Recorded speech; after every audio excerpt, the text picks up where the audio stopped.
On this episode of the Rocklopedia Fakebandica, we enter year 3 of the podcast by celebrating Rex Manning Day. What's Rex Manning Day?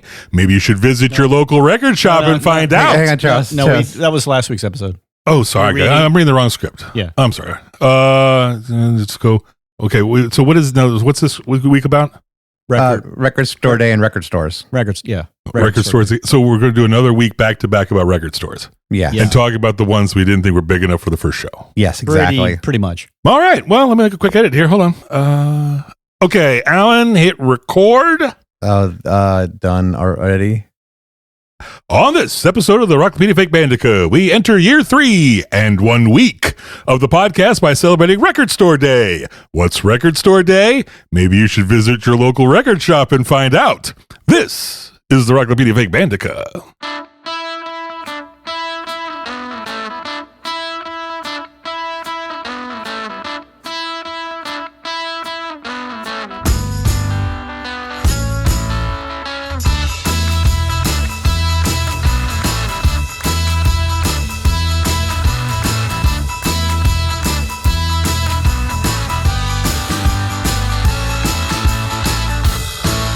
Welcome to the Rocklopedia Fakebandica. I'm Charles. There's Alan. Hey. There's T-Mike. Happy Record Store Day to you. And we are going to look at record stores again.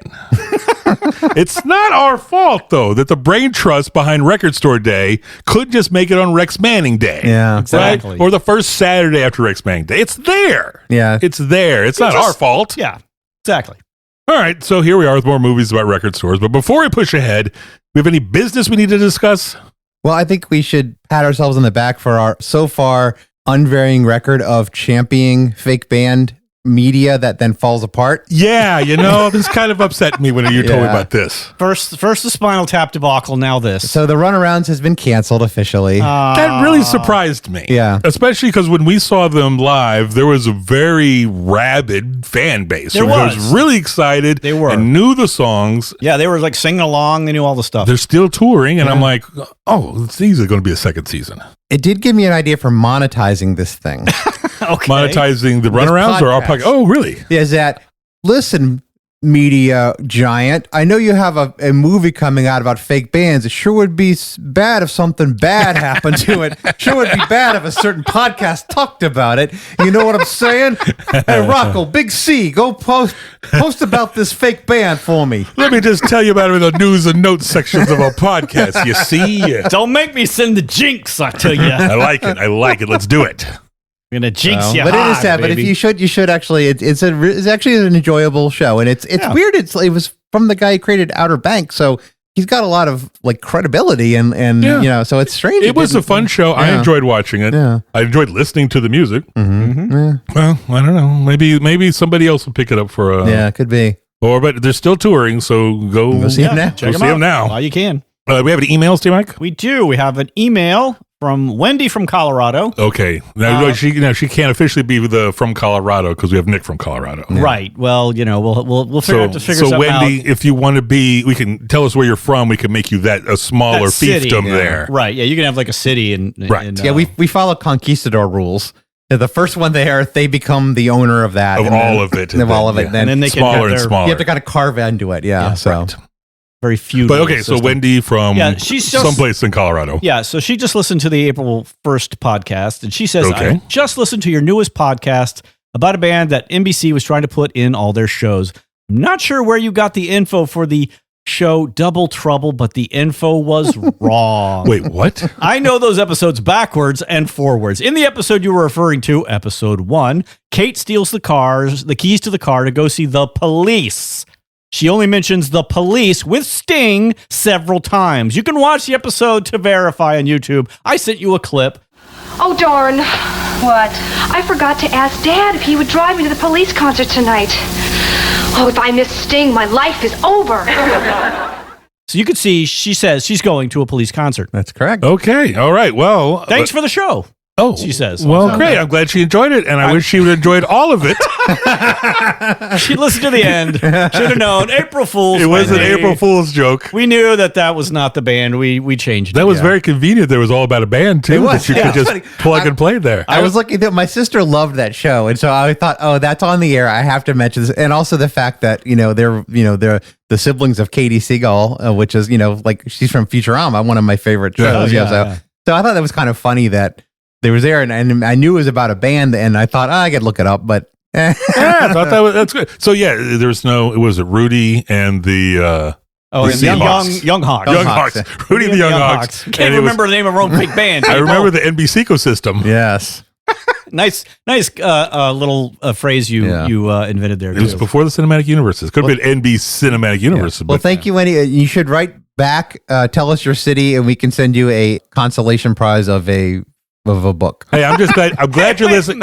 No, I'm glad you're listening. I'm glad you're fact checking us. Yeah. If there's something real that we messed up, love to know it. But this was all a joke. Yeah. I do hope that she paused the podcast to write this email, and she's like, "Oh, damn it! I have to tell this because it's burning me up inside." Well, it sounds I love like that passion. yeah. I love. no, the passion, that's what made us write this thing in the first place. There's probably a fan of the show Legman right now who's still writing, but because T Mike spent 45 minutes talking about a 45-minute episode, he's probably still writing in great detail every line. Probably get that email in about 3 days. Yeah, you're welcome. All right. Well, thank you for the email. And then there's the movie The Spin. Yeah, that's actually Right. an upcoming Record Store movie. Right. So it's That- not available from yet Ireland. for Well, us. it's available in the UK, I believe, and in Ireland, but it's not in the US yet.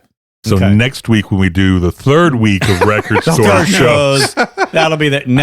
We'll I don't save even that know. maybe next year. I'm surprised we found 3 for today. But Yeah. Okay. We only kind of found the oldest one is kind of count. So yeah. All right. So should I start? Should I dive right into it? We'll Yeah, we'll let's start. go ahead. If we have nothing else to talk about, let's Yeah. do it. We'll start chronologically by the year the movie came out. Okay. And so the first one is Human Traffic from 1999. As I kind of hinted, this one only kind of qualifies because there is a record store in it, and it's kind of like a key element of one character's backstory. It has some kind of mimetic popularity because like a scene, a clip from there shows up in a lot of like songs. It's not really about the record store itself, like not in Okay. the same way that High Fidelity is really like kind of about a record store, so or about a boy. But the movie Human Traffic, it's a huge cult hit in the UK, and it does have a couple fake bands in it, so we thought we would cover it. Have you guys ever seen this movie? I have not. Have no. not. It's one of those things where it's like in the UK, it's very, very familiar. Apparently, it made no splash in the US at all. Yeah. I don't remember ever coming out. And No, never. I don't No. remember hearing about yeah, it. 1999. I don't remember hearing about this at all. It's about like kind of the rave dance scene of a few years before when this was, but it's a fun movie, but it's an odd one. And I don't know whether like it's one of the things like some of the movies that we've talked about, like, yes, go out and see The Harder They Fall, Right. like, yeah, go out and see, even like the weirdness of some of our Dylan movies. They're worth seeing just for the weirdness of it. This one is just an odd movie. Yeah. To give you a feel for kind of what it was like watching this movie, Jamie was only half paying attention, but periodically she'd kind of focus up and say, "What is this movie? Is it intentionally like this? Like, is that intentional, or is it just like sloppy movie making?" I'm like, Your wife is so quotable. it's a very much a cult movie. I mean, it's with good or bad reason. The filmmaker made it when he was only 25. Oh, wow. Mm-hmm. He's really only ever made one other movie, like full length movie. He's made some okay. shorts, and it's about the late 90s rave scene in Wales. And so it was part of the whole what's called the Cool Cymru, or CMYRU, the spelling of Wales in Welsh. And, I was just yeah. The Cool It Cymru. makes more sense seeing it now that it's Welsh. Yeah, Okay. Welsh, yeah. I was like, what is Alan writing here? So it was the whole like Welsh pride movement. There was like the Manic Street Preachers and Stereophonics, the Super Furry Animals, Gorky's Zygotic Mincy. Oh man, I Yeah, actually remember Catatonia. that band. Yeah, they were great. They had like Gorky's had some songs that I think Super Furry Animals did too in Welsh, and it was like kind of fun. It was fun to hear, and it's a very melodic language. And so it's like, yeah, how are you making your mouth do that? You know? I am learning new information today. Yeah. I Never heard of any of those. People. Yeah. I played Gorky's Zygotic Mincy yeah. on my radio show Yeah, at it's- Duke. It's a fun. There was some interesting music. It was kind of like around the time of Britpop, and so it was like the kind of shadow movement of that. Okay. There's actually, the movie's really interesting cinematography. There's some really cool shots and some very fun stylized parts that actually are fairly funny, but it's really British and it's really of its time. Do you mean British or do you mean Welsh? It's very Welsh. I mean, Okay, Welsh is, Wales is part of Britain. So, What? Yeah. Since when? It's been sitting on there the whole time. What? It's on the actual Great Britain. So it's about as British as you can get. Okay. So it's a really hip version of Are You Being Served is what I'm hearing. No. Or Yes, Prime Minister. So it was actually released in the US, but I was surprised to find after it became popular in the UK. But what was weird, and this is a weird choice to make, they redubbed some of like the very Welsh or British references, and they cut out one character's backstory. So like, for example, there's a thing that I think it was like a sitcom, and this one character says something, and so they use his catchphrase in there. Okay. And people in the UK, it would be like kind of having a catchphrase from MASH or like, or you like know, the Where's the Beef lady comes back. It's like everyone would know it, but in the US it was, so they had him like redubbed him saying something else, and then weirdly they actually cut one character's whole backstory. It was like, why? Why? Yeah, why does it have to be so short? And then a couple years ago, the guy who bought the rights to it, who kind of funded it, he released Human Traffic Remixed, which apparently is just terrible because it cut out all the reference to the political elements, because it begins with some found footage of riots that were related to this criminal justice bill that criminalized a lot of like gatherings and drug use and whatever. And they made it kind of like, it was very much like an anti-rave act. Okay. Act, yeah. Yeah, And so okay. it started, so there was a lot of political elements, and the director ended up like, and also the cast too, they all kind of disavowed it. So that new edit. the new edit, yeah. The thing to know though is not a lot actually happens in the movie. If you've ever seen Go or like kind of the other movies about like the rave scene, you can sum it up in basically a sentence. It's like a bunch of kids get ready to go have a party on the weekend, and then they go back to their jobs. Okay. That could still be a good movie, though. Yeah, it could be a good movie. It's a slice of life movie. It's early 20-something friends who all have crap jobs, and they spend all weekend doing drugs and dancing at raves. And it's like kind of like a friendlier, happier, less plot and dead baby walking on the ceiling focused train spotting. Oh, okay, good. It sounds right up my alley then. I love movies without dead babies on the ceiling in them.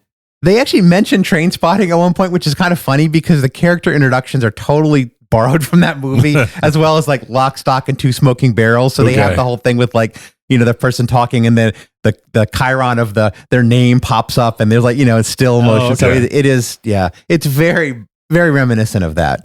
But there are some fake bands, and actually both of them involve Coop, the guy who works in the record store. Oh, hey! That's what our show's about. Exactly. You said the thing. Coop is played by Sean Parks, and according to the movie, he's primarily a, quote, vinyl pusher, as the narrator says. So I don't know whether that means he but like it's just like a way of like that. Again, I don't know if that's Welsh slang or like Just he's a saying funny like way he's of like saying He works at a record store. Yeah, works at a record store. Yeah. All right. He dreams of being a DJ, and the only problem is that he doesn't really know how to scratch, again, according to the narrator. And as proof of that, the movie offers this. Up in the earth, up in the earth, up in the earth, up in the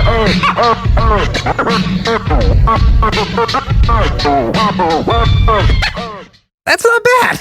I think it's fine. I'm not a mixer. It sounds The narrator acts like this is just totally woeful, but it's fine. I mean, again, maybe that's like had to be dumbed down for Americans too. Maybe like I'm not getting the nuances of this, but I was like, it's fine. He's a perfectly fine DJ, you know. The other group gets a little blue, so you may want to. Sad? If you no, in terms of dirty. So if you're listening with children, you might want to stick your fingers in their ears now. So it starts with their name because they are the itchy trigger finger N-words. Oh, okay. Or, according to the closed captioning, the itchy trigger finger N-I-G-A-Z. Nigas, I guess. So yeah, I don't know. But they have the N-word in quotation marks in the closed captioning. So I was very really confused. hedging their bets there, aren't they? Wow. Yeah. I had paused for a long time trying to parse out the grammar of that. That's some CYA right there, I think. We do know a few things about them. They're a posse of crackheads on death row.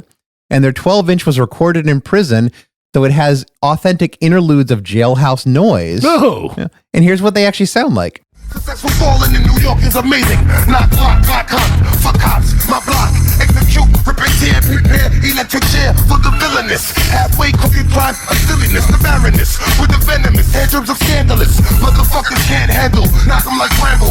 Still came with strength to go head up for days. Niggas, I'm sitting in this chair about to die. In jail a long time, no lie, can't cry. A lot of things are running through my mind, mostly crime. My last breath, we want more chance to save my mind. Wow, that is so not stereotypical of their description in any way. The song is actually My Last Request by D. Grimm. He hasn't really recorded anything else other than a single mixtape, so he basically could be counted. This is like, it's not really like in some of the other shows where they've like just thrown on like a Royal Truck song that we talked about, you know. Yeah. This is actually presented, this is not a well-known song. Okay. Other than the fact that the record store also gives us the little clip of the guy saying "Any Jungle In Man," which is like apparently used in a lot of jungle dance songs of the era. So it's like a clip from there. But other than that, that's pretty much it fake band wise. Okay. So what happens to Coop? Has some fun on the weekends. There's some romantic interludes, and he goes back to the work on Monday. Okay. All right. There's not a lot of change involving him. Okay. And that is pretty much it. I will say that take this as a movie as an example of why when you see a list online of, quote, movies set in record stores, the list maker's definition of being set in may be different than yours. Our mileage varied here is what I'm hearing. But that is human traffic. Okay. T-Mike, do you want to go next here? I do. All right, so I have the film Hearts Beat Loud, which is a 2018 musical dramedy film directed and co-written by Brett Haley.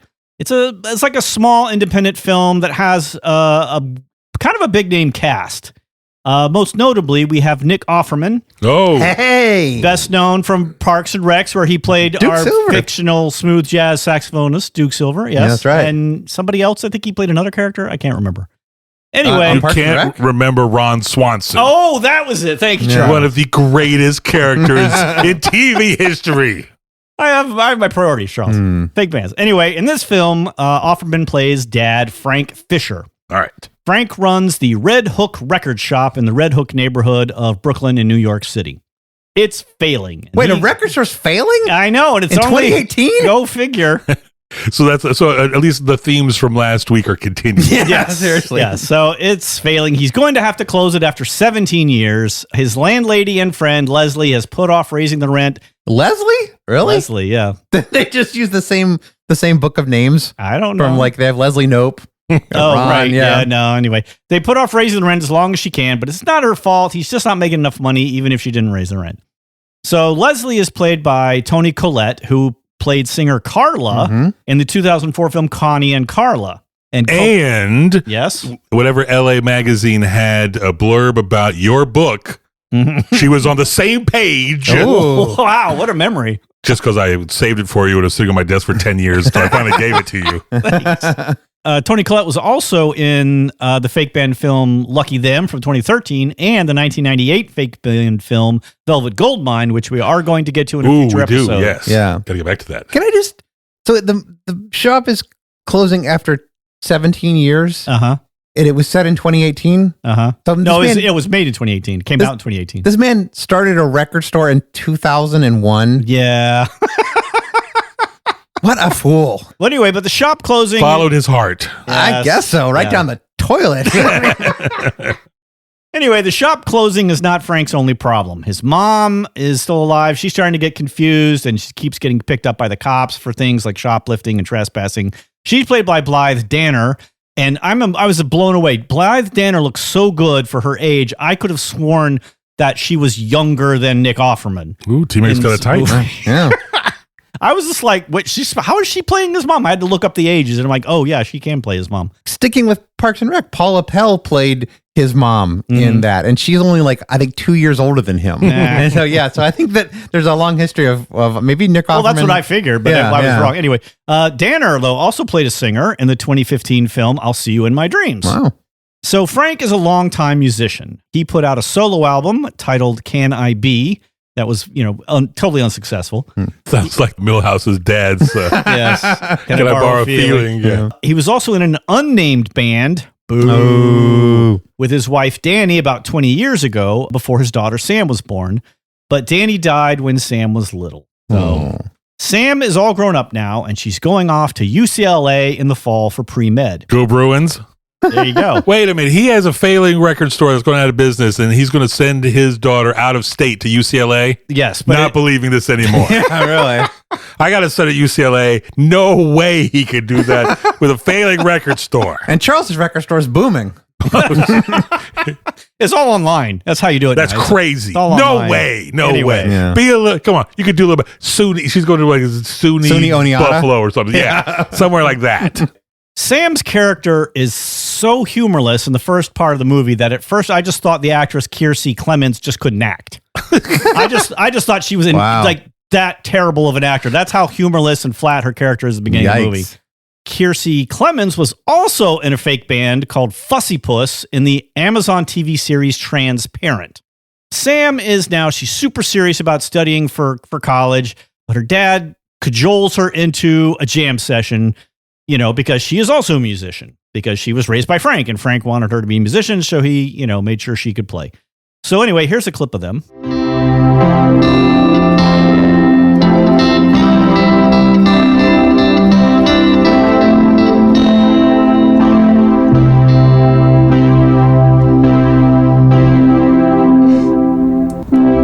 I don't know what it is. I can't make my heart feel like that.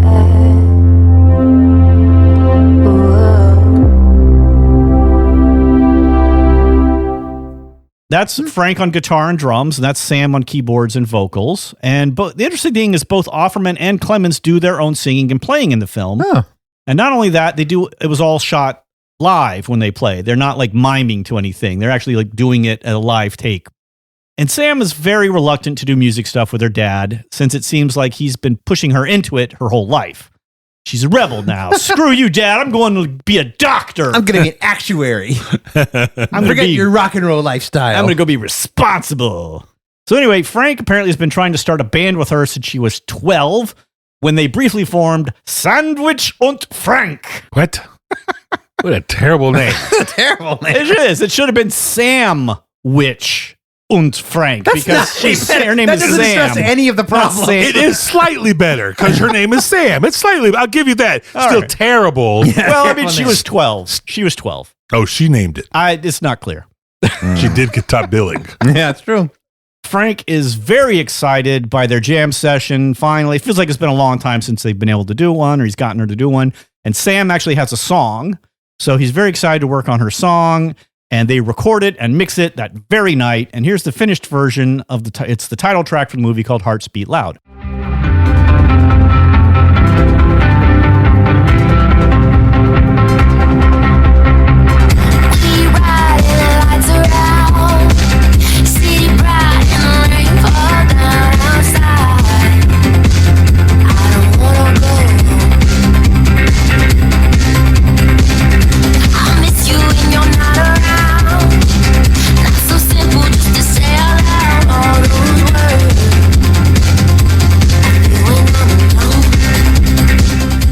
And it's a very good song. I like it. And at the end of it all, his daughter says, look, this was, like we're having fun and all, but we're not a band. Yeah. And so without telling her, Frank immediately uploads the song to Spotify under the band name, We're Not a Band. I'll show you we're not a band. And then it was copied by 17 different AI bots. Yeah. All named We're Not an yeah. AI bot band. That was a weird story there that you guys were talking about. The woman who From North Carolina, yeah. Oh, yeah. who the AI stole her voice Or their sound, yeah. And so basically they're using the DMCA to pull down her original version. infringement. I can't wrap my brain around that. No, that's like the balls on those people. I don't know. It's crazy. We'll have to get push into that. Maybe talk about it more next episode or something. Yeah. Okay. Anyway, so we meet Dave, a local bar owner who's friends with Frank, played by Ted Danson. Hey! Ted Danson owns a bar. Yeah, the guy from Cheers, the classic TV show Cheers, owns a bar. Typecasting. Yeah. Ted Danson was in a fake band called the Jazz Splainers from an episode of The Good Place. Yes. So we meet one more character, Sam's girlfriend, Rose, played by Sasha Lane, who is the only character whose actor wasn't in another fake band as far as I could tell so far. But she's young, give her time. Okay. Dad, again, is so psyched by this jam session they had and putting the song up. He buys some expensive gear. He buys himself like a brand new Gibson. He gets her like this fancy sampler, and he says, it's for the band. And then Sam's like, there is no band. And she has to be the responsible one. She literally tells her own father, you have to grow up. And she also says, I don't want to be in a band, and especially not in a band with my dad. Okay. And as a dad, I just want to say, ow, ow. How sharper than a serpent's tooth is an ungrateful child. How many times have your kids told you that, though? all our plans to have our kids become the performing sketch comedy group, the Van Gogh Goes 2.0, have been for naught. Nothing. But you must have tried to start a band with one of your kids. And they just said, no, Dad, no. Anyway, not with my dad. Jeez. Did you write this script? It could be you. Hurts a little bit. Anyway, so later Dad hears their song in the coffee shop. Ooh. And he's like, hey, what's going on? And he's delighted and shocked to find out it's on a new Spotify indie playlist and getting a lot of plays. Ooh, that'll be at 2 cents in 6 months. That's right. So he's super stoked. And he's already back at the, as soon as he's got the coffee, he's back at the shop scribbling down notes for his band action plan. And he tells Sam, who's not happy about it. How dare my music be enjoyed by people, Father? Buzz Killington, I tell you here. No, nothing. Absolutely nothing. So finally, though, she starts to come around and is like, oh, all right, that's a good thing, I guess. And Dad digs up his old notebook from when he was in a band, and he has all his lyrics and notes and stuff in it, and he sings her a song that he wrote. Sleeping doesn't even help when dreaming is her leaving or coming back someday. Shut your eyes, calm your mind, just give it time.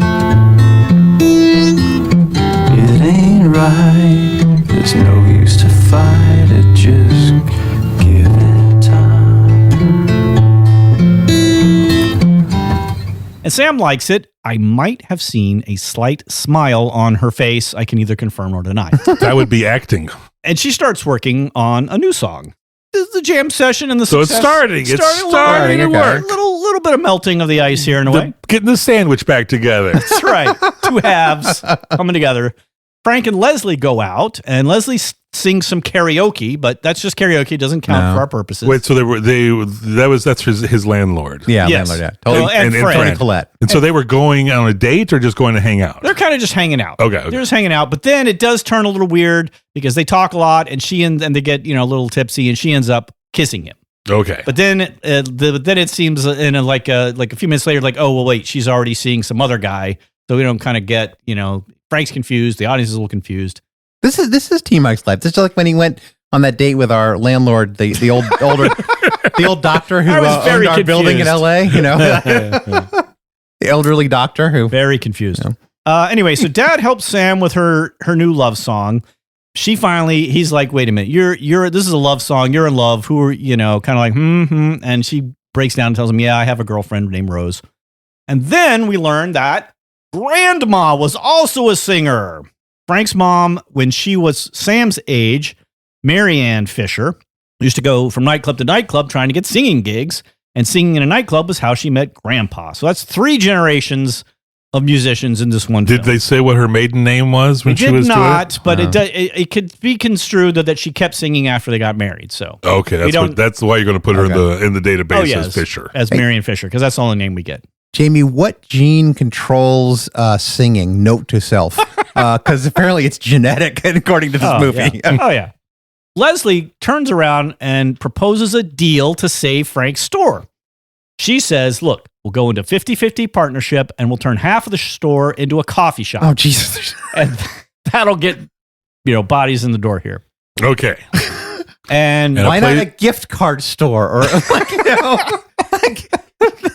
is there a place for your horses somewhere? It's like, Anyway, it could work. I don't know. It's better than, going out of business, I guess. I guess. Meanwhile, Sam is getting into music more and more, and she plays her love song for Rose. And then finally, it only takes half the movie, but Sam actually smiles and laughs with her girlfriend, Rose. So then Frank gets a visit from somebody from Silly Bird Records who wants to rep We're Not a Band, have them cut an EP and go on tour. Woo! Is that Weird Al's label Silly Bird or Records? Yeah. Ray Stevens or something like that? Because, all it takes is one mildly successful song on Spotify Exactly. to have Yeah. record companies track you down because they don't seem to have any other social media footprint or internet presence in any way whatsoever, aside from this one song on Spotify. Because I mean, Frank is so old school. I'm surprised he got it up on Spotify, frankly. But there's nothing. You don't see him doing anything else for this quote band he's so excited about, unquote, except emailing a club. My understanding was that Leslie gave him credit for knowing about music on LinkedIn, and I think that was how she attested to his knowledge of, and that's where they really look for it now. I mean, we at least have stickers for our podcast. Exactly. So Yeah. you could do that at least. You two could record another song, a second one for Spotify. How about that? You already got the songs. whoa. You're not. You put it on Spotify. Do they put more songs on Spotify? No, nothing. I don't get it. Anyway. So, but the record deal is all for nothing because Sam is leaving for college in a week. So, of course, she can't do it. Dad suggests maybe you could take a year off first. What? And Sam is like, oh, yeah, you had a band and a deal 20 years ago. Where's your hit record? Ooh. Ow! Serpent's tooth, I tell you. Then again, Serpent's tooth. it would be 1 year later before he has to start paying for UCLA out of state. I don't know. He might have less money by then. Well, but maybe their second song will get them I don't know. Yeah. enough for a blue book that's free at the bookstore. The number 2 pencils for filling those bubble sheets. Yeah. All right. So anyway, they have a little short fight, and Frank goes off and gets drunk, and then he wakes up Leslie to tell her he's turning down her deal because bad writing moves mostly of the movie. Just done a very poorly written scene. I don't understand. He's just kind of vaguely pissed off and drunk. Fantastic. Yeah. So then, with suddenly zero preparation, it's suddenly time for the closeout sale. Bam! Jeff Tweedy from real bands Uncle Tupelo and Wilco makes a quick cameo as himself. I think you mean Scott Tanner from Land Ho. It's true. He has You're right. French You're family. right. You're right. He has also been in a fake band. That's right. On Parks and On Rec. Parks and Rec. He was the lead singer of Land Ho. He had a Land great Ho. scene. Yeah. That's Did he great. not perform with He did Duke Silver? He did. He performed with Duke Silver and with the Mouse Mouse Rat. Rat. Yeah. Awesome. Yes. And I believe also he was part of the big jam that also had real bands Letters to Cleo and Ludacris and Bobby Knight Ryder was Right, also on right, stage right, with them. okay. Yeah. So a lot of fake band stuff in this. That's great. Yeah. So And he knows where to get a good deal on records because this place is on closeout sale. that's Yeah. right. And Frank is a huge fan of Jeff Tweedy. We see him at the beginning, like watching a clip Okay. of him to kind of give him some indie rock cred there. Indie Excuse dad me. rock cred, probably. Yeah, indie dad rock cred. Yeah, I found out I'm as old as Jeff Tweedy. Oh my on God, this you're that movie. old? I know, it's horrible. I found just out assumed you were. I found out I'm older than Nick Offerman. You know how hard that hits a person? How old is Nick Offerman? Younger than me. He's like 3 years younger than me. So he's like 10 years older than me. Like Is that right? 10, 20 or 30, 20 or 30, 20. yeah. Uh-huh. But you know what? To make Dad feel better, Sam says, hey, you know what? Yes, let's perform tonight as We're Not a Band on closing day at the end of the night there. Finally, We're Not a Band performs for well over a dozen people. Ooh. That's familiar. That was Feel that. That's a big show for Yeah. us. One more day with you, one more night. 1 million miles away, I still reach out for your love. No matter how far away, I still reach out for your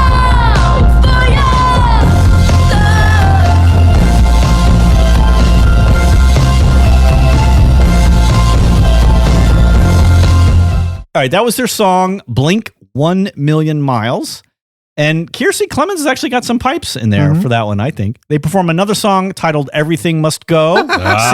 See what they did there, huh? Did they finish it up at closing time? Is that one? Nah, they only have like 3 songs. So they have Also selling the shelves. fixtures on sale. Yeah. Fixtures must go. Anyway, so they have a great time performing this sort of bittersweet moment. And then it even is so touching that Sam actually asks for a moment, what if I stayed? You probably already put the deposit down at UCLA. seriously. They wanted You're a month before you You're go. right. You're you right. can't just go walk it in and write a check. You're right. And you can't just back out, probably either. They're not going to give you your money back No, for that. Exactly. No. So they don't. Yeah, so it doesn't happen. Frank ends up And then there's a roommate and there's an open bed and they're like, man. oh, we're going to fill this spot with some rando. No. horror show. Anyway, Frank gets a job at Dave's bar. Frank's got a job there. He made friends with Leslie again. Sam is at UCLA. She's still working on songs. She sends her dad stuff. Okay. And the film ends with Sam performing solo at a fancy-looking open mic night, doing a very slow version of the title song. I don't know what it is. I can't make my heart feel like that. Whoa. I won't hear you calling. Whoa. Don't leave me here alone. Even if I said it, you wouldn't hear it all. Fancy open mic. They had a tie on. Is that what makes it fancy? It looked it was weird because I thought it's not like a club. It looked like some rich person's living room. I didn't quite get it. I mean, obviously it's, UCLA, out in Los Angeles where there are fancy things. There's also poor things. I don't know. That song was composed by Keegan DeWitt, who did the film score. He did all the original songs. Okay. And Hearts Beat Loud, it's a nice little film.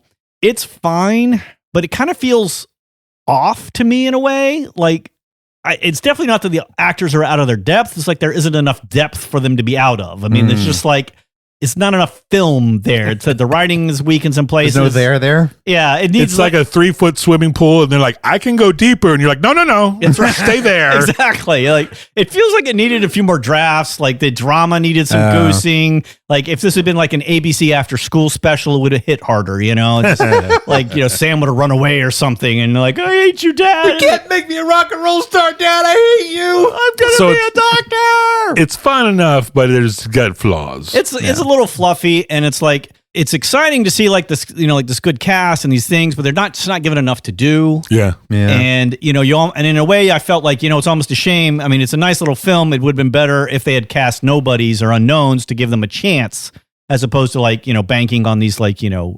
solid names. But everyone does a good job with what they're given. It's just what they're given. So let's take our break now. Sounds good. And when we come back, we'll discuss one more record store movie. But is it a fake band movie? Ooh. This is the Rocklopedia Fakebandica.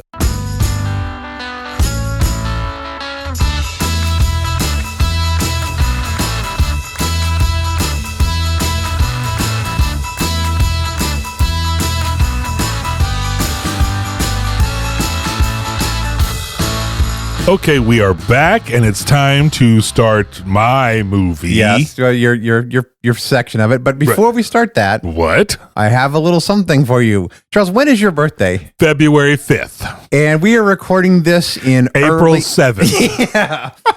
That's because that's how long the dispute procedure on eBay takes in order to no. get through. So no, What? it actually. I have to say kudos to Albright Illustration, who was the person. Your gift actually was lost in the mail, and I had to go back through a whole big thing. And eBay actually was fairly cool about it, but it just took a little while to get everything here. So I do have your much belated birthday present. Well, hooray! Hey, open it. All right, this is giant. And it's a bit of an aspirational gift because we have not touched on this yet. Oh, hey! It's a painting of the Lone Ranger. It's a 3D painting. There actually is in the bag are 3D glasses. Oh, You can really? really Oh, look at. wow. It Yeah. does look like that. Yeah. So, wow. Yeah, so this is From like the movie Airheads. Airheads. Yes, we have not actually ever talked about it, but I saw it online. I was like, oh my God, we have not actually talked about Airheads. It's been on our list for a while It has, by talking yeah. about this. Yeah. Oh, this is fantastic. a nice little piece of. It's a 3D one? Yeah, there's 3D glasses inside the bag, so you can actually pull them up. Who made this? Albright Illustration. They made it. Do they have a lot of like fake band ones or just like movie ones? This is mostly movie stuff, yeah. Wow. So this is the only one that I could find with a fake band, but it is funny, like the way the listing talked about it, it was like, this was important to them in a way that this movie never landed for me. I'm fairly certain I saw it. Oh, that's But fantastic. it has zero neurons devoted to it. All You right, know. let me go get the 3D glasses out. Let's see what it's like. All right, so this is from the 1994 movie Airheads. Yeah. And the members were played by Brendan Fraser, That's right. Steve Buscemi, Amazingly, yes. and Adam Sandler. So it's Yeah. quite a lineup Oh, yeah. It's for this band here. yes, and so Well, there happens to be 3 glasses here. a whole set of them. Their brand of music they describe as power slop. Yes. In the film, when they take a radio station hostage in order to get their demo Yeah, played. the demo play, which is always a good Always idea. good play. Yeah. And it's, strangely enough, that's not. I can think of. I know there's some other movies with a similar thing. I know there's one where a band kidnaps the lead singer of another famous band to like force them to listen to their demo. Oh. So there's not the only time that sort of stunt has been played. Charles, how long does it take you to open up a They're pair of packed up 3D fairly glasses? well. Packed up very well. Do you Okay, got glasses okay. here, Alan? All right. What does it look like there, Alan? It does look at 3D. It's pretty impressive, actually. It looks like in 3D. Yeah, he's like holding the demo tape out, and that is a recognizable Brendan Fraser. The Steve Buscemi is a little bit rougher, I think, and the Whoa! Adam It seems like Sandler. he's coming right at me. Oh my god! All right, pass me your glasses. Let me look at this thing here. No, Adam Sandler, don't Got a hurt good me. like little. Oh wow! Look at that! Wow! What a great Sweet. job! That's awesome. That's All right, that fantastic. was- Thank you, Alan. I don't know what Charles thinks, but I'm saying that is worth the wait. Yeah, That's that was- fantastic. Yeah, it was. I was pretty I'm pleased with impressed. it. Yeah, I'm so, impressed. yeah, Was it's it another shout out to the people who made this? Albright illustration. All yeah, right. So, yeah, so Nice. If they happen to listen, go check out their stuff because it's really amazing how Yeah, it it's really well does done. pop. Yeah. With the 3D, wow, that's impressive. All right, cool. All right, well now let's bring the house down by talking about my movie. What is your movie, Charles? My movie is called Paradise Records. It's a 2025 movie written, directed, produced, and starring the rapper Logic. Gentlemen, are you familiar with Logic? like the concept or The rapper. the person. The rapper. Yes. He was on an episode of Rick and Morty. Yes, he Yeah, was. he was. Played himself though, not a fake band. That's Yeah. right. Logic, real name Sir Robert Bryson Hall II. Sir, that's his real name. Wait, his parents named him. His parents Sir. named him Sir. He was not knighted as No. a member of the British peerage by the No. Oh, Queen but and or now King. I would insist on getting knighted though, so you would He's have to Sir, be Sir. Okay, yeah. Sir Robert Bryson Hall II is a critically acclaimed and audience-loved rapper from Gaithersburg, Maryland, originally known as Logtown. I think you did a smart job not calling himself Logtown the rapper. But Judah Friedlander is also from there. Oh, okay. Because we know how much you guys like him. Oh yeah. Oh, well. Logic has been on the top of the rap game for a while. He has had 2 top 5 hits on Billboard 100. One of them is 1-800-273-8255. Do you guys know what the significance of that number is? No, but No. we can never have too many phone number songs. Suicide Prevention Hotline. Oh, okay. Good, okay. Although now I think it's been replaced with a 3-digit number.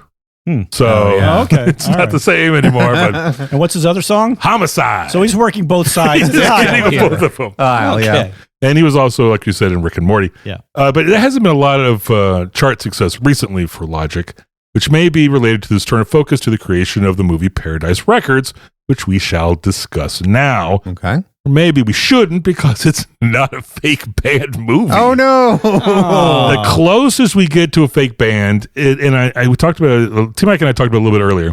There's a 1978 disco album on the wall called Assorted Goods, with a cover featuring a white man flanked by 2 black women, and they're all in leopard print.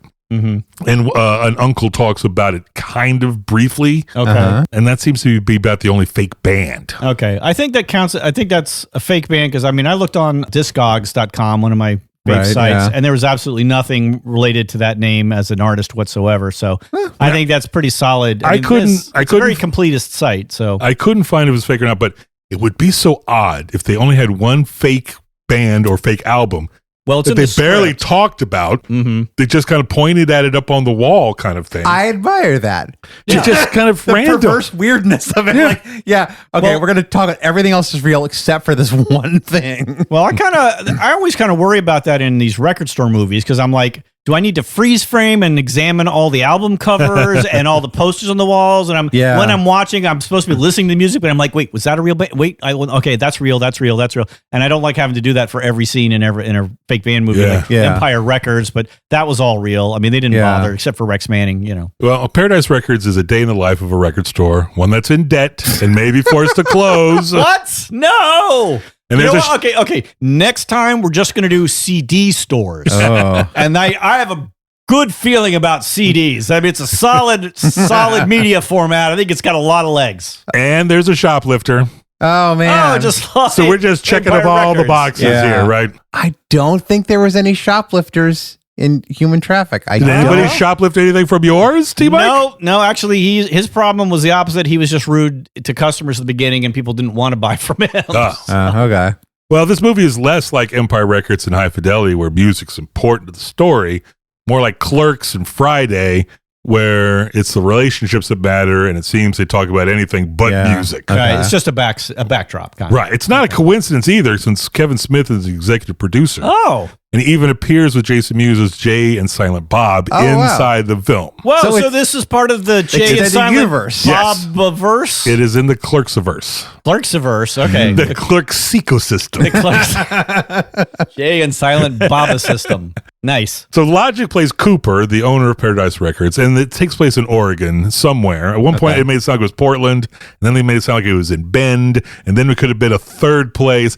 But it's somewhere in Oregon. Somewhere big enough to support a record store. He's biracial and very light-skinned, which is a major part of the movie. Yeah, the rapper, yeah. Right. He's also living in the back room of the record store because he's heavily in debt since he paid his employees during the COVID lockdowns. Oh, he's a record store owner with a heart of gold. Exactly. I tell you. So he needs to come up with $178,000 or the shop is done. Heart of gold, wallet full of moths. So if it's Empire Records, they have a big party and they pass the hat and they get $178,000. Yeah, it's a little further gone there. Okay. Wow, okay. Well, so there are 3 employees at Paradise Records. The main one we care about is Tremaine, or T-Man, who's Cooper's cousin. And Cooper is Logic? Yes. Okay. He's darker skinned than Cooper, which leads to the two of them having a lot of extended "you're so white, you're so black" kind of jokes back and forth.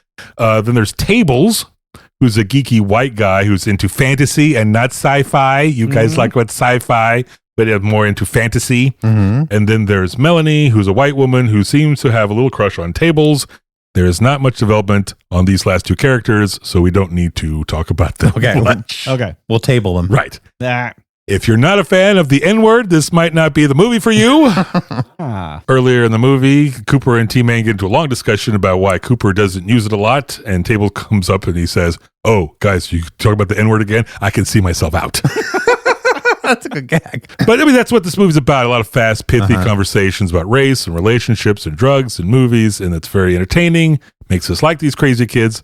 Not a lot about music, big bands, but so we have Coop, and we have this employee friends, and the crushing debt, and weird customers, and that nail. That nail. That nail? That nail? There's a big nail that is sticking out of the doorway. And Table said it's going to cause a lot of problems. I'm sure that's not foreshadowing or anything. Yeah. Not really. Chekhov's nail. Just that nail's there. Okay. Except What? that nail rips T-Man's favorite jacket. Oh, no. He storms off to his car to get his sewing machine. Wait, what?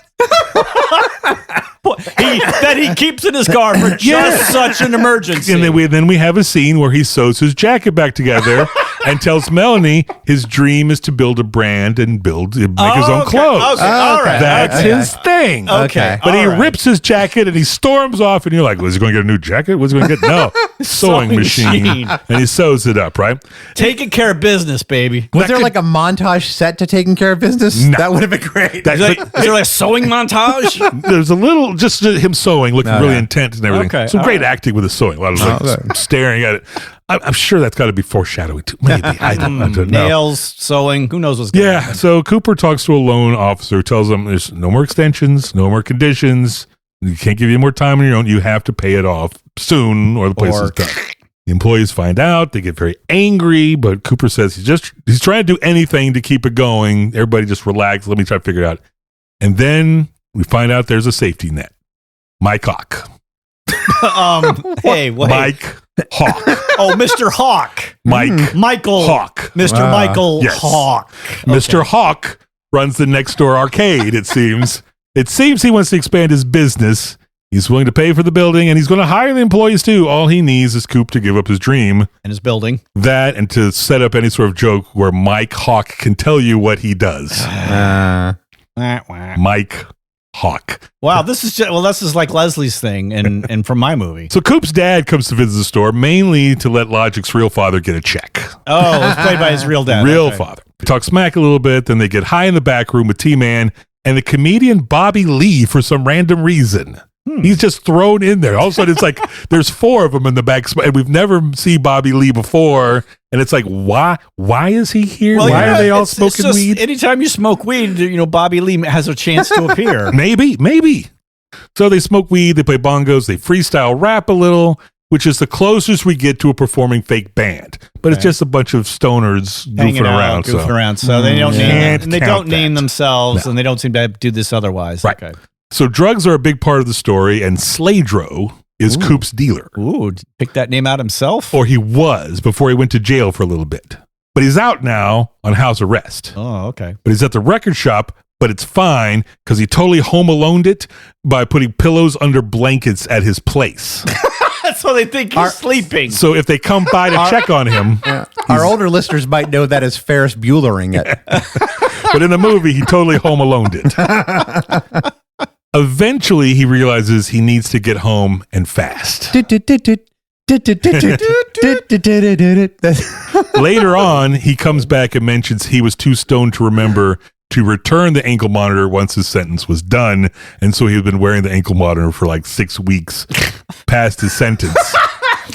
And so That's funny. It all That's a worked good out. gag. That's a good gag. Is But- it on you to return it? That's a good question. I never thought about there that. you go. This made it sound like he was supposed to return it. Oh, okay, huh? So Sladro doesn't have any drugs. And he felt, it hurts him, to his soul if you mentioned a dispensary. Don't go to dispensary. Oh, No, you don't want that. And no, I don't have any drugs for you. But I have a number for Bob, who's another dealer he knows. And when Coop leaves the store to meet up with Bob, the movie goes from color to black and white. And we see it's Jay and Silent Bob. that's kind of fun. So it's a that's nice how they're little in there. homage to Oh, Clerks yeah. and All everything. right. All right. We meet Coop's Uncle Tony, who is Logic in disguise to show he can do Clerks and Coming to America. Oh, the Eddie Murphy film. I get you. Okay. You can play more than one character. Exactly. He plays he plays himself. He plays Uncle Tony. They kind of talk to each other. Later on, you go, Oh. Hercules kind of thing. Yeah. He's an old creepy white guy with a black girlfriend named Candelabra. Okay. This is also the scene where you see the Assorted Goods Oh, album okay. cover here. Okay. Uncle Tony begs Coop for money for fun, and then money because he owes some mobsters $1,000. Ooh. Wait. Now Coop, he's needing so much money to save this store.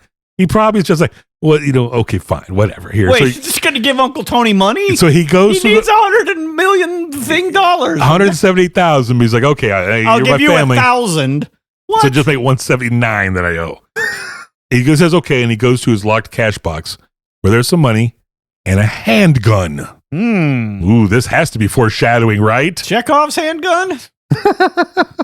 Chekhov's sewing machine? So, so Uncle Tony and Candelabra start to leave, and Tables and T-Man say goodbye to them, and Candelabra turns to say goodbye, and that nail rips her dress, completely exposing her breasts. Oh my gosh. Wardrobe malfunction. Luckily, T-Man goes back into sewing mode and fixes her dress perfectly. Yes. So we know that I'm on Team T-Man now. the law of threes say T-Man will sew again. Yep. And we know that something has to come from this sewing someone else's garments, right? Right. He'll get his brand for sure. Oh yeah, he's on it. So it's a day in the life of Paradise Records. We meet, more cool characters. We find the quote-unquote pregnant woman shoplifting. Oh, okay. Right, and now we're supposed to get how they have to make their money to save the store, right? So how would you do it? How are they going to raise $178,000? Ooh, I know. Burn it down for the insurance money. Oh no, wait, he wants to keep it, or he's already Right. sold it to the guy. Yeah. Little he's stupid. concert won't He's do stupid. it. He should sell it. This is what's stupid. Sell it to the guy. What guy? Start a What's new the one. guy's name? I don't know. Who was it again? The guy who wants to Mike Hawk. Yeah, Yes. Yes, yeah, Mike yeah. Hawk. Anyway, Yes. sell it to that guy. Then just start a new one in a different location. Perhaps a coffee shop. Yes, Collaboration. Half coffee shop. half coffee shop, half record store. Well, meanwhile, there's a bank robbery all of a sudden. Oh, And there's okay. 2 robbers grab a hostage and shove her into the store and get Cooper to lock the door.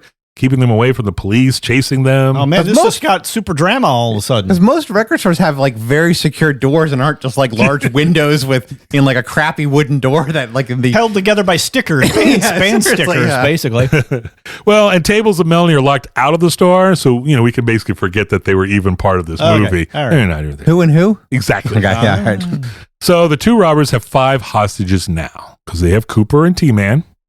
They have the human shield Celeste, who was a waitress from an earlier scene. Okay. They dragged her in. Okay. They have Taj, who's this glamorous drag queen, but just dressed normally right now.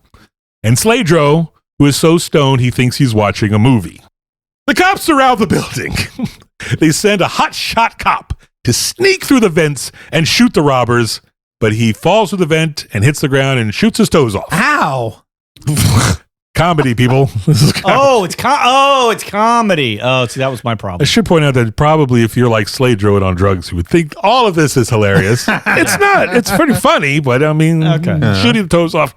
But anyway, the lead robber accidentally eats a bag of cookies that Sladro had. It was baked with weed, but one of them had acid in it. Oh, Right, so it's going to be a little Russian roulette with the cookies. I believe it's called Keebler roulette. It's a Keebler roulette. Keebler roulette. Keebler roulette is really hard to say. Keebler roulette. Toll House roulette. Just go Toll Toll House roulette, yeah. Toll House roulette. Well, guess which cookie the robber eats? Gasp. Yes. Things get weird. The cops bring a negotiator to talk to him, and he freaks out and shoots the negotiator. And then he shoots his partner. And that's when Coop and T-Man push him against the door. And what do you know? They accidentally drive that nail through the back of the robber's head, killing him. So T-Man sews his scalp back together. So 3 dead bodies now. Wow, geez. Waka waka. Comedy-rific here. Jeez. Law of 3s. You got to have 3 dead bodies. Okay. And the nail 3 times. Yes. Wow. 3 times. Foreshadowing that nail. And, okay, after the cops clean up the mess, a reporter asks Cooper, how's he going to spend the reward money for stopping the robbers? Hey! We're saved. They're all saved. celebrating. Yay! How much is the reward? $14,000. Wah, wah. Whoa, Well, that's still a lot of money. he screamed a lot of F-bombs right at that point on TV, on live TV, let me tell you. Cooper goes into the bathroom. He breaks down, cries, punches the mirror. It was actually a nice bit of acting by Logic. He did a pretty good job there. Mm-hmm.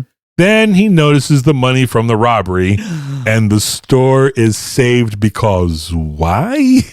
Because he steals Because it. he doesn't have to return the money. No one bothered to look. Hey, where's the money they stole? It's under the precedent of finders v keepers. Oh, yeah. I'm assuming so. Losers v weepers. He was very excited that he found the money, and no one's going to notice that he all of a sudden he could pay off his $178,000. Okay, good luck to you there, Coop. I think there might have been a little like Logic, are you done with the script yet?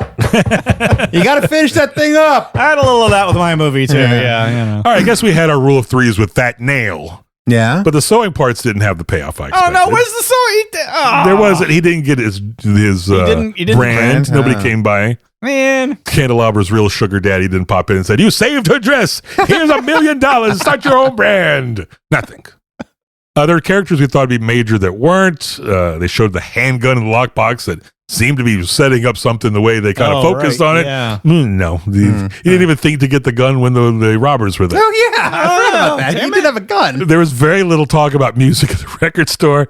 And, maybe a fake band. Queen, yeah. Maybe there's something on the cutting room floor. I don't know. So can I recommend this as a fake band movie? No. Can you recommend it as a movie? As an enjoyable movie? I thought so. I liked it. Yeah. Logic's really charismatic. He has great chemistry with the other characters. Plays multiple roles. Does comedy and drama equally well. But that equally as well is well. I mean, Yes. the equally well level is a good level, Yes. not a bad level. Right. Okay, Yeah, all right, yeah, okay. yes. Just checking. I mean, I think there'll be a lot more acting from Logic in the coming years. We'll see more from him. Tremaine Hudson, who played T-Man, he's hilarious. He had some good dramatic scenes as well. He's a scene stealer. I know we'll see more of him. Awesome. The scenes were fun. If you like that quick kind of conversation you get in movies like Clerks, you'll like the movie. Right. If you're into stoner movies, you'll enjoy the crazier moments and the drug talk. I mean, I'd probably watch Paradise Records again, but since all I watch nowadays are movies and shows about fake bands, it'll be a while because it's not a fake band movie. Yeah. But there we have it. Yay. 3 more record stores we visited. How many are and still in business? None of them. Yeah, probably none of them. Talked Yeah. about- Yours lived till the end of the movie, but it was only like over a couple of days. So. Yeah, it was only one weekend. Yeah, so it made it through an entire weekend. That's an achievement for Paradise Records will last another day because of, that's true. the He's got random the- money that he Yeah, found. but I mean, if he went into $178,000 worth of debt in how many years? How much more? Well, he did pay people over COVID, so that was like Yes, 3, maybe exactly, 2 or yeah. 3 years. Okay. Yeah, that's all the Buffalo record stores we're talking about. You may want to go out and visit your own local shop on Record Store Day this Saturday, April 18th. While you're there, maybe suggest perusing the punk section, because next week we're spiking our mohawks and putting on our combat boots for Punk Rock Week. Woohoo! It's an A to Z episode, It too. is, yeah. People love Smash 'em. the state, baby. Until then, I'm Charles. There's Alan. Hey ho, let's go. There's T-Mike. Anarchy now. And this has been the Rocklopedia Fakebandica. Thanks for listening. You've been listening to the Rocklopedia Fakebandica, a production of the Van Gogh Sketch Comedy Group. The hosts are Alan Benson, T. Mike Childs, and Charles Rempel. Our editors are Alan Benson and Charles Rempel. Please be sure to subscribe to the Rocklopedia on your service of choice so you never miss an episode. We'd love to hear from you, so leave a review or email us at fakebands@vgg.com. And don't forget to visit fakebands.com and the mothership, vgg.com. Thanks for listening.